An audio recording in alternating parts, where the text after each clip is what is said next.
Selamat pagi pemirsa, jumpa kembali bersama saya Syifa Aulia dalam Berita Kaltim hari ini. Sejumlah berita penting telah kami siapkan untuk Anda dan berikut diantaranya. Banjir yang diawali hujan deras di Samarinda menyebabkan aktivitas jadi terhambat.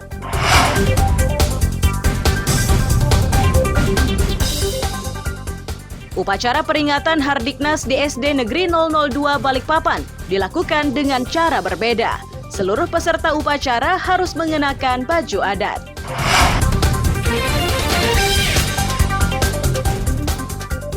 Di Samarinda terdapat sebuah warung yang sudah 35 tahun berjualan nasi pecel.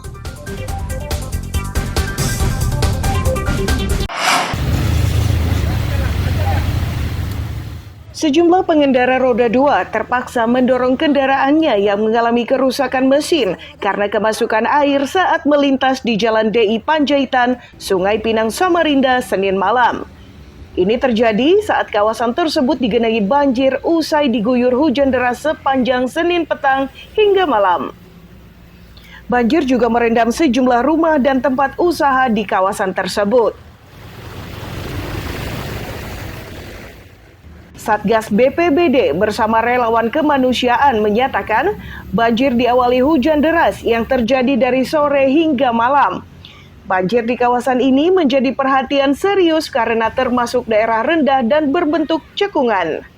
Mengantisipasi berbagai kemungkinan, BPBD sudah menyiapkan berbagai peralatan evakuasi.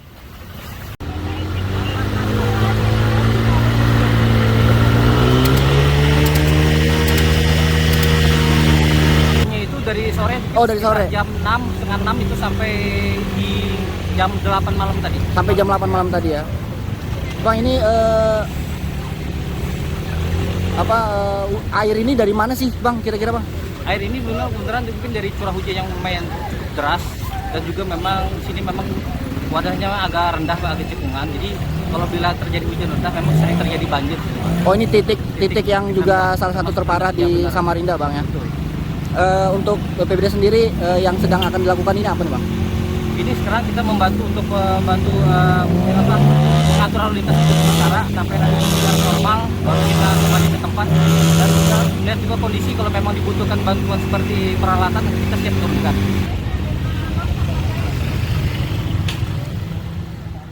Banjir ini tidak hanya terjadi di kawasan Sungai Pinang.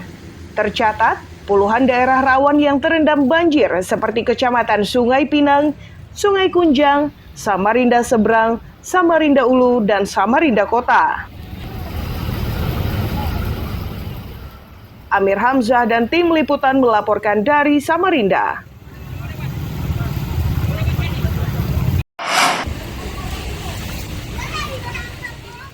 Permukiman warga di Gang Hidayah Samarinda Seberang ini hingga Selasa siang masih terendam banjir.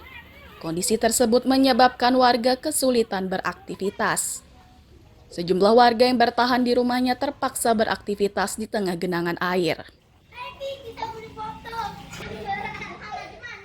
Warga menyatakan banjir terjadi usai diguyur hujan Senin sore selama 1 jam dengan intensitas deras.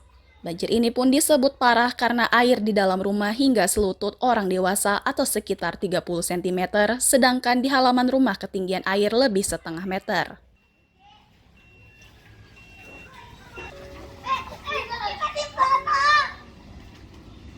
Mulai jam habis maghrib. Habis maghrib ya? Habis maghrib sudah naik. Oh, yang kemarin itu hujan itu ya? Ya jam 5 kan hujan. Hujan sampai sejaman aja hujan langsung banjir. Langsung banjir.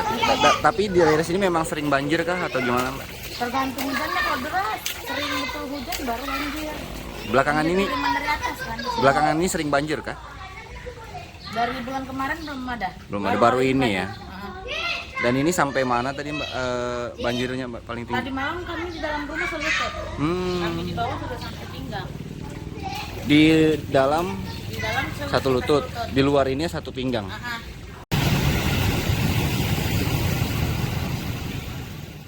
Tidak hanya permukiman, banjir juga merendam jalan utama.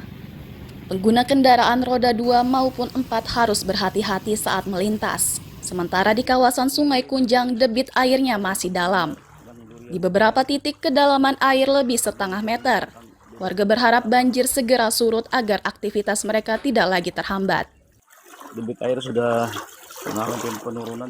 Amir Hamzah dan tim liputan melaporkan dari Samarinda.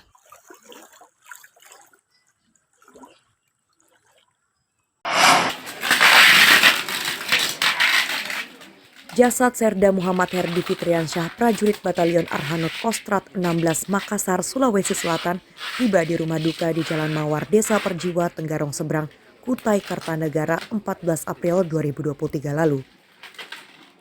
Pihak keluarga tidak lagi mampu membendung kesedihan. Mereka tidak menyangka Muhammad Herdi dipulangkan dalam kondisi tidak bernyawa. Meski jasadnya sudah dikebumikan, namun keluarga meminta agar jasad tersebut kembali digali untuk diautopsi.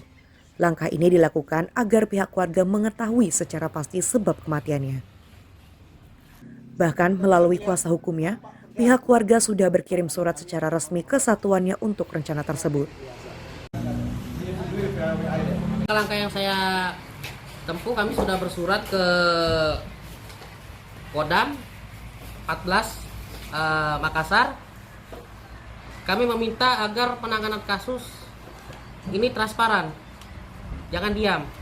Karena kalau semakin diam itu nanti menandakan banyak pertanyaan dari keluarga korban.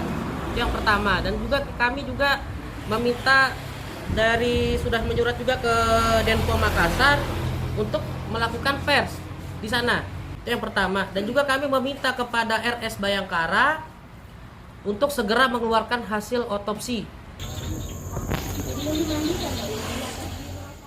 Ayah mendiang sengaja meminta agar jasad anaknya diotopsi karena curiga dengan kematiannya. Kecurigaan ini bertambah setelah sebelumnya mendiang meminta kepada orang tuanya agar segera dipindahkan dari tempatnya bertugas. Tolong saya, Pak. Kalau bisa pindahkan saya bilang dari situ. Dia memang ngeluh ya Pak ya? Kalau saya terus gitu, bisa saya mati. Itu ada pesannya. Memang dia pesan seperti itu ya Pak? Tolong pindahkan saya, bakal bisa, Pak. Kalau saya bertahan di situ, lama-lama saya bisa mati. Itu ada pesan. Dari omongan ladaknya itu waktu pulang, di telepon pernah. Pak, informasinya anak Bapak ini baru saja dipindahkan di Makassar itu Pak. Nah, apakah semenjak dia sudah dipindah ini dia sering curhat tentang kondisinya di sana Pak? Baru di Makassarnya aja.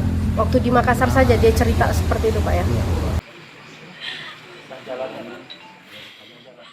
Kini keluarga amat menanti terbitnya izin autopsi tersebut agar keresahan tidak berkepanjangan akibat timbulnya rasa curiga.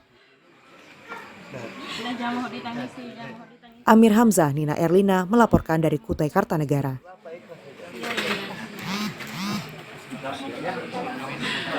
Perbedaannya masih